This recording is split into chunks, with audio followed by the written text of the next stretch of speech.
স্কলাররা কেবল হস্তমৈথুন নিষিদ্ধ করে এমন কোনো সহি হাদিসও নেই। কিছু জয়ীফ, দুর্বল এবং মাওজু বানোয়াট হাদিস রয়েছে, যেখানে বলা হয়েছে যে হস্তমৈথুন নিষিদ্ধ, কিন্তু সেগুলো প্রমাণ হিসেবে যথেষ্ট নয়। তাই আমরা এখন দ্বিতীয় দলের স্কলারদের কথায় আসব এবং তারা কি বলেন তা নিয়ে আলোচনা করব। তারা বিশ্বাস করেন যে হস্তমৈথুন মাকরুহ।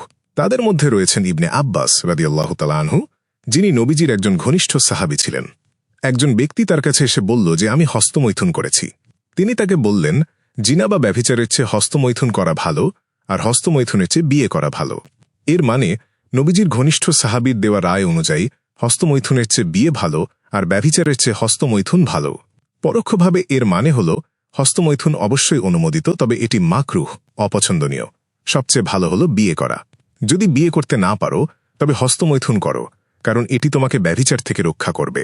এর ভিত্তিতে দ্বিতীয় দলের স্কলাররা, যারা বলেন যে হস্তমৈথুন অনুমোদিত, তারা এটিকে এই ক্যাটাগরিতে রাখেন। তাদের মতো হল হস্তমৈথুন করা উচিত নয়, তবে আপনি যদি ব্যভিচারে লিপ্ত হওয়ার উপক্রম হন তবে আপনি হস্তমৈথুন করতে পারেন, এবং তারা এটিকে মাকরুহ ক্যাটাগরিতে রেখেছেন।